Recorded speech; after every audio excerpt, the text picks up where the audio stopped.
ഇവിടെ പുതിയ വീടുകളിൽ താമസിക്കുന്നതിനെക്കുറിച്ചാണ് നാം ആലോചിക്കുന്നത്.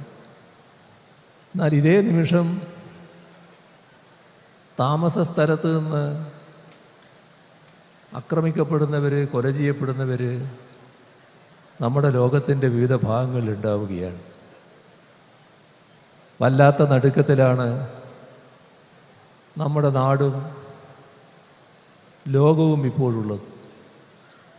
മനുഷ്യർ തമ്മിൽ പാലിക്കുന്ന മര്യാദ പോലെ തന്നെ രാജ്യങ്ങൾ തമ്മിൽ മര്യാദകൾ പാലിക്കേണ്ടതുണ്ട്.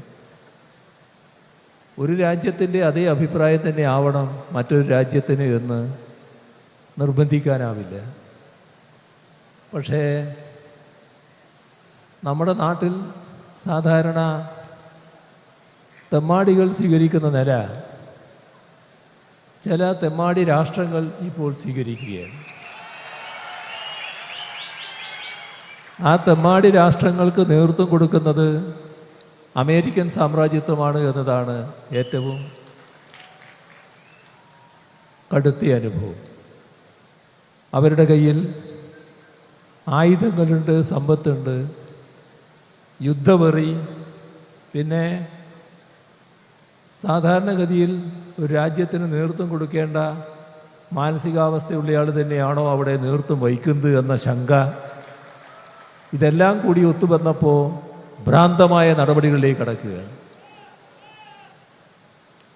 അതാണ് ഒരു രാജ്യത്തിനകത്ത് കടന്ന് ആ രാജ്യത്തിൻ്റെ പ്രസിഡന്റിനെ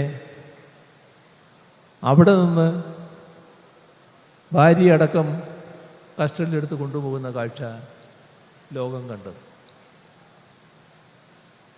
ഒരു രാജ്യവും ചെയ്യുന്ന കാര്യമല്ല. ഇപ്പോൾ ഇറാന് നേരെ ആക്രമണം നടത്തിയിരിക്കുന്നു. ഇറാന് നേരെ ആക്രമണം നടത്താനുള്ള എന്ത് സാഹചര്യമാണ് ഉണ്ടായത്? ലോകത്തിന് മുന്നിൽ എന്തെങ്കിലും വസ്തുതകൾ അങ്ങനെ പറയാൻ കഴിഞ്ഞോ? ഏതെങ്കിലും കാര്യങ്ങൾ അവതരിപ്പിക്കാൻ കഴിഞ്ഞു? തങ്ങൾക്ക് വിരോധമുള്ള രാഷ്ട്രങ്ങളെ വെച്ചു വാഴിപ്പിക്കില്ല എന്ന നിലയാണല്ലോ. ഒരു രാജ്യത്തിൻ്റെ പരമാധികാരിയായി ആ രാജ്യം കണക്കാക്കുന്ന ആയത്തുള്ള ഖൊമേനിയെ അദ്ദേഹത്തിൻ്റെ വീട്ടിൽ അദ്ദേഹത്തിൻ്റെ മകളെയും കൊച്ചുമോളെയും മകളുടെ ഭർത്താവിനെയും എല്ലാം കൂടെ ചേർത്ത് കൊല്ലുന്ന നില. ഇന്നത്തെ ആധുനിക സാങ്കേതിക വിദ്യ മേലെ നിന്ന് നിങ്ങൾ എവിടെയുണ്ട് എന്ന് കൃത്യമായി മനസ്സിലാക്കാൻ പറ്റും. അങ്ങനെ മനസ്സിലാക്കിക്കൊണ്ട് ആയുധം പ്രയോഗിക്കാൻ പറ്റുന്ന വിദ്യകൾ, സാങ്കേതിക വിദ്യകൾ അമേരിക്കൻ സാമ്രാജ്യത്തിൻ്റെയും മറ്റും കയ്യിലുണ്ട്. അത് വെച്ച് ഒരു രാഷ്ട്രത്തിൻ്റെ പരമാധികാരിയായി ആ രാഷ്ട്രം കണക്കാക്കുന്ന വ്യക്തിയെപ്പോലും കൊല ചെയ്യാൻ തയ്യാറാവുകയാണ്. എത്ര ഇതുപോലുള്ള അതിക്രമങ്ങൾ! എന്താണിപ്പോൾ അതിൻ്റെ ഭാഗം? നമ്മുടെ നാട്ടിൽ നല്ലൊരു ഭാഗം കുടുംബങ്ങൾ ഇപ്പോൾ വലിയ പ്രയാസത്തിലാണല്ലോ, ഉത്കണ്ഠയിലാണല്ലോ, വേവലാതിയിലാണല്ലോ. മകനും മകളും വേണ്ടപ്പെട്ടവരുമെല്ലാം പലരും ഗൾഫ് നാടുകളിൽ ജോലി ചെയ്യുന്നുണ്ടല്ലോ. അവിടങ്ങളിലെല്ലാം പ്രശ്നങ്ങളായി വന്നല്ലോ. ഇത്തരം കാര്യങ്ങളെ അപലപിക്കാൻ തയ്യാറാവണ്ടേ?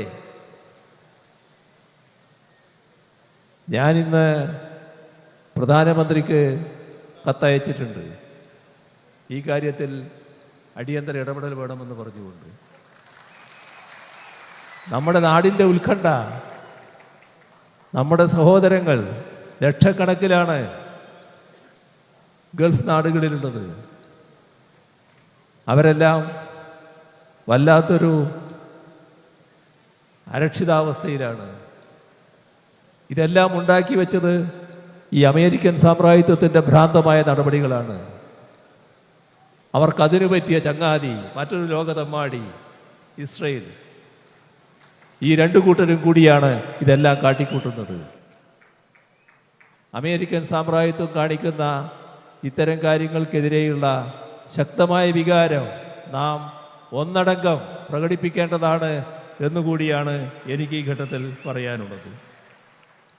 നമ്മുടെ നാടിൻ്റെ ഒരുമയുടെയും ജനങ്ങളുടെ ഐക്യത്തിൻ്റെയും നാം പ്രകടിപ്പിക്കുന്ന സാഹോദര്യ ബന്ധത്തിൻ്റെയും ഭാഗമായി നാടും ജനങ്ങളും എല്ലാം നൽകിയ പിന്തുണയുടെ ഭാഗമായാണ് ഈ ടൗൺഷിപ്പ് പൂർത്തിയാക്കാൻ നമുക്ക് കഴിഞ്ഞത്.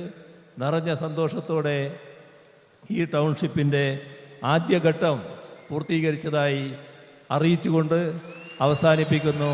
നിങ്ങൾക്കെൻ്റെ സ്നേഹാഭിവാദനങ്ങൾ.